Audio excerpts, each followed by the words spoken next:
नमस्कार दोस्तों, आप सभी लोगों का हमारे YouTube channel English with B2 में बहुत बहुत स्वागत है। तो दोस्तों, आज मैं लेकर आया हूँ एक नई कहानी, नई स्टोरी, जिसका टाइटल है कंट्रोलिंग एंगर, जिसका हिंदी में अर्थ हुआ क्रोध पर नियंत्रण, यानी कि गुस्से को संभालना।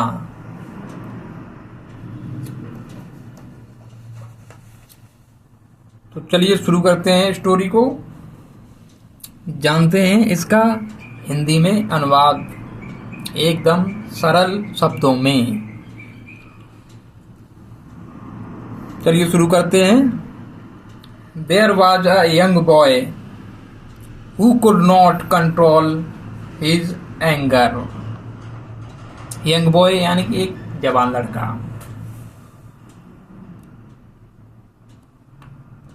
एंगर मीन्स होता गुस्सा। तो there was a young boy, एक जवान लड़का था। ठीक है, इसका अर्थ क्या होगा? There was a young boy, एक जवान लड़का था। हु, जो, कुड नॉट, नहीं कर सकता था। कैन का पास्ट हो गया कुड, पास्ट में इसका अर्थ क्या हो जाएगा? सकता था, सकती थे। ठीक है, कुड का ये अर्थ होता है पास्ट में। कुड नॉट नहीं कर सकता था। क्या नहीं कर सकता था? कंट्रोल यानी काबू, यानी संभाल नहीं सकता था। कंट्रोल मीन्स होता है संभालना। ठीक है, क्या नहीं संभाल सकता था? His anger. हिज मीन्स उसका, उस लड़के के लिए आया हिज, यानी कि वह अपना, एंगर मीन्स गुस्सा, नहीं संभाल सकता था, यानी कि वह अपने गुस्से को कंट्रोल नहीं कर सकता था, एक लड़का जो था। अब चलिए आगे देखते हैं। ही वुड से, वह कहा करता था या वह कह देता था। वुड का यूज आया है। वुड का यूज कई तरह से किया जाता है। वैसे विल का पास्ट फॉर्म होता है वुड, ठीक है, लेकिन वुड का यूज कई तरह से होता है। प्रेजेंट में भी होता है, पास्ट में भी होता है, और सिचुएशन के हिसाब से, यानी कि हमारा सेंस क्या निकल रहा है वाक्य का, उस हिसाब से इसके कई यूज होते हैं। तो इसमें यूज किया गया है किया करता था के रूप में, जैसे यूज टू, जैसे वह खेला करता था, यूज टू प्ले। ठीक है, उसी तरह ही वुड से, वह कहा करता था या कह देता था। क्या कह देता था? वाट एवर। वाट एवर मतलब जो भी। कैम मीन्स आता था, ये भी कम का सेकंड फॉर्म हो गया कैम। तो जो भी आता था, क्या आता था? टू हिज माइंड, यानी कि जो भी उसके दिमाग में आता था वह कह देता था गुस्से में, क्योंकि वह गुस्से पर काबू ही नहीं कर सकता था, उसे बहुत गुस्सा आता था। चलिए आगे देखते हैं। इवन इफ, इवन इफ का मतलब होता है भले ही, चाहे। ठीक है, क्या होगा इसका अर्थ? भले ही या चाहे। इट, यानी कि इस गुस्से से हर्ट पीपुल। हर्ट मीन्स होता है बुरा लगना। पीपुल मीन्स लोगों को, चाहे भले ही इससे लोगों को बुरा लगता हो, वह कह दिया करता था, उसके जो भी दिमाग में आता था। ठीक है, ये हो जाएगा इसका अर्थ। चलिए आगे देखते हैं। हिज फादर, उसके पिता, ठीक है, फादर मीन्स होता पिता। तो his father asked him, ask means होता पूछना, एस के, इसका सेकंड फॉर्म हो गया पास्ट टेंस में आस्क्ड, यानी कि पूछा, सीधा सिंपल, ठीक है। हिम मीन्स उससे, उस लड़के से। तो उसके पिता ने उससे पूछा, क्या पूछा? टू हैमर, हैमर मीन्स होता ठोकना, जैसे कील ठोकते हैं दीवार में, वो हो गया हैमर, हैमर मीन्स ठोकना। तो उसके पिता ने उससे क्या पूछा? ठोकने के लिए पूछा। क्या ठोकने के लिए? कील, कील ठोकने के लिए। इन नेल, नेल मीन्स होता कील, ठीक है, जो कील होती है दीवार में या बाढ़ में जो भी ठोकते हैं। कहां पर? इन द बैकयार्ड फेंस, यानी फेंस होता है बाढ़, जो दीवार होती है दीवार से उसके पीछे, ठीक है। बैकयार्ड मीन्स पीछे, पीछे हिस्से में।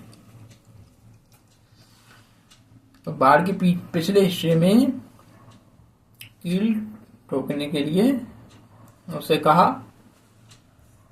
अपने लड़के से, उसके पिता ने। चलिए आगे देखते हैं।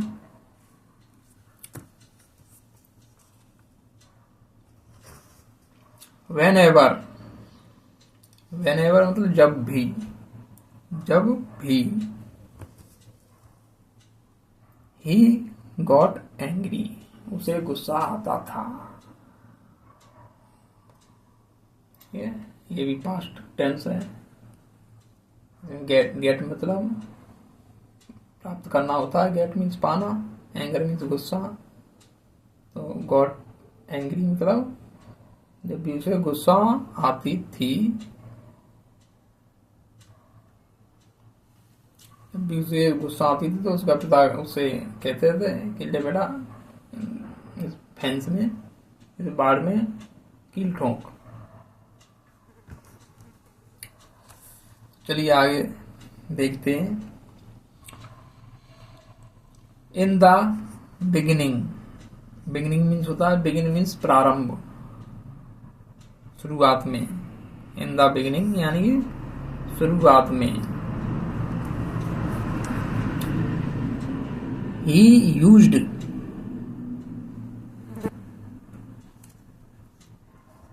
Up a lot of nails, यानी शुरुआत में उसने बहुत ही कीलों का यूज किया। यूज मीन्स उपयोग किया, यानी बहुत सी कीलें ठोक डाली उसने दीवार में। बट लेकिन, बट का मतलब हो गया लेकिन। एज टाइम वेंट बाई, यानी कि जैसे ही समय बीतता गया। As went, as time went by मतलब जैसे ही समय बीतता गया। ही स्टार्टेड, उसने शुरू कर दिया। क्या कर दिया? यूजिंग लेस, यानी कम उपयोग करना शुरू कर दिया। यानी कि जैसे ही समय बीतता गया उसने बहुत ही कम कीलें ठोकना शुरू कर दिया। अब वो कम कीलें ठोकता था। चलिए आगे देखते हैं।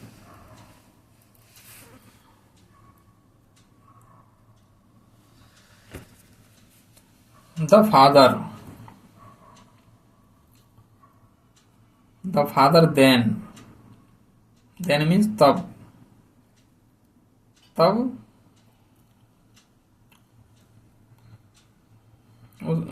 तब पिता ने उसके आस्क्ड हिम, आस्क में उससे पूछा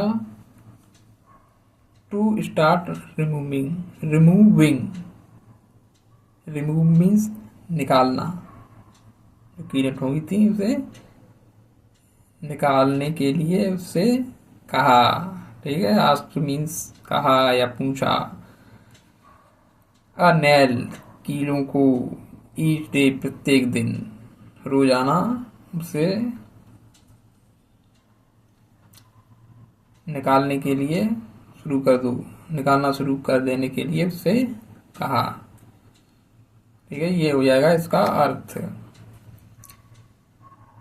He didn't get angry।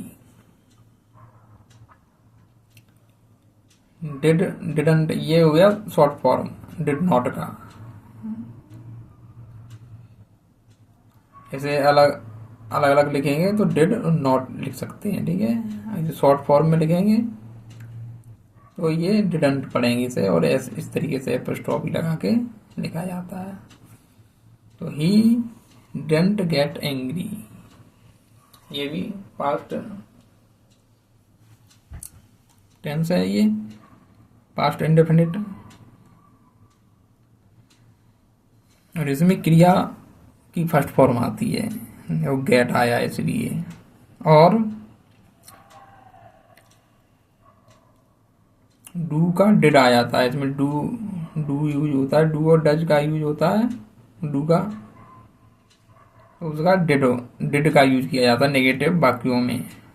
जो भी पास्ट इंडेफिनिट टेंस होते हैं उनमें डिड का यूज किया जाता है और क्रिया की फर्स्ट फॉर्म आती है। ठीक है, तो ये पास्ट इंडेफिनिट का नेगेटिव टेंस हो गया। तो he did not get angry, he means उसे गुस्सा नहीं आता था।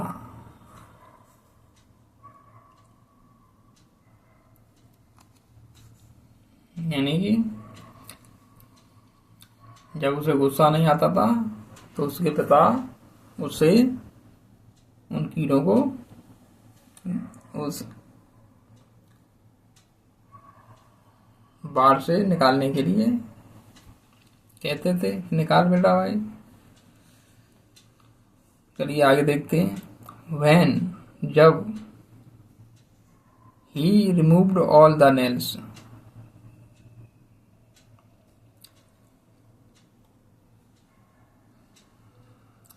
जब वह या जब उसने सारी कीड़ें निकाल दी।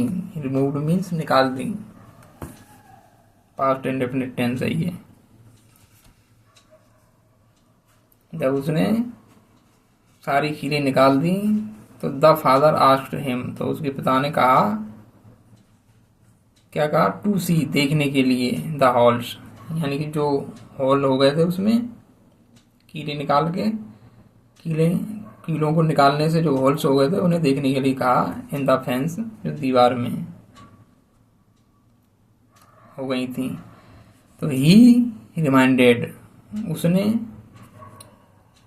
रिमाइंडेड मीन्स याद दिलाया, रिमाइंड मीन्स याद दिलाना होता है, रिमाइंडेड मीन्स याद दिलाया, हिम मीन्स उसे, के, अब उसके पिता ने उसे याद दिलाया कि the fence would never be the same, यानी कि जो वार थी वो नेवर बी द सेम, एक सी नहीं रहेगी। लाइकवाइज, लाइकवाइज मतलब उसी तरह है,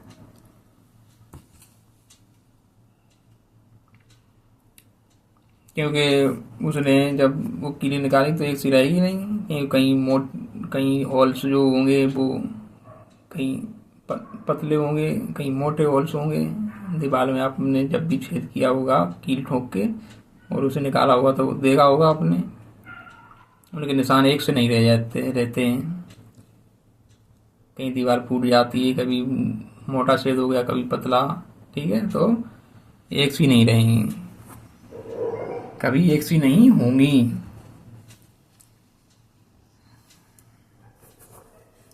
तो लाइकवाइज उसी तरह है, द थिंग्स,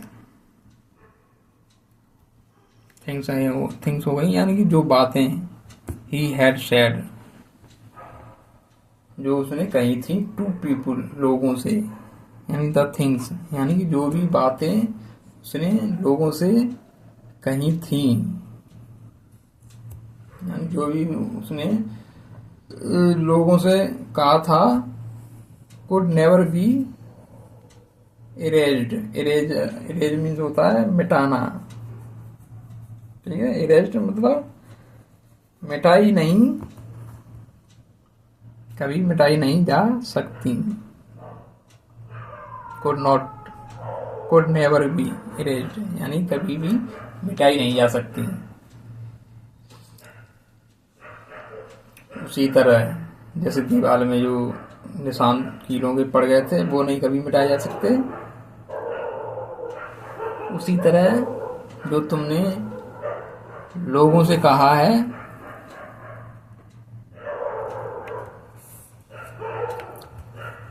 क्या हो जाएगा, likewise the things he had said to people could never be erased, यानी जो उसी तरह जो बातें उसने कही थी लोगों से वो कभी नहीं मिटाई जा सकती। ये हो जाएगा इसका अर्थ। तो चलिए इस स्टोरी की सीख जानते हैं, क्या मिलती है इस स्टोरी से सीख। तो anger leaves scars on people, यानी क्या मतलब हो जाएगा इसका, लीव्स मीन छोड़ देता है, स्केयर्स मीन्स घाव या हानि पहुंचाता है, ऑन पीपुल लोगों पर, यानी जो गुस्सा होता है तो लोगों को हानि पहुंचाता है।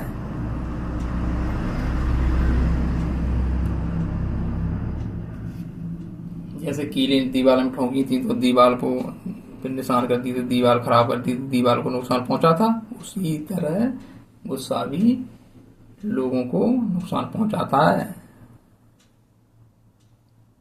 या घाव छोड़ देता है, ठीक है। ये हो जाएगा इसका सीख। तो दोस्तों हमारी वीडियो अगर पसंद आई हो तो लाइक कमेंट और शेयर करें। हम इसी तरह नई नई कहानियां लाते रहेंगे और आपकी इंग्लिश को इम्प्रूव करते रहेंगे। Thank you.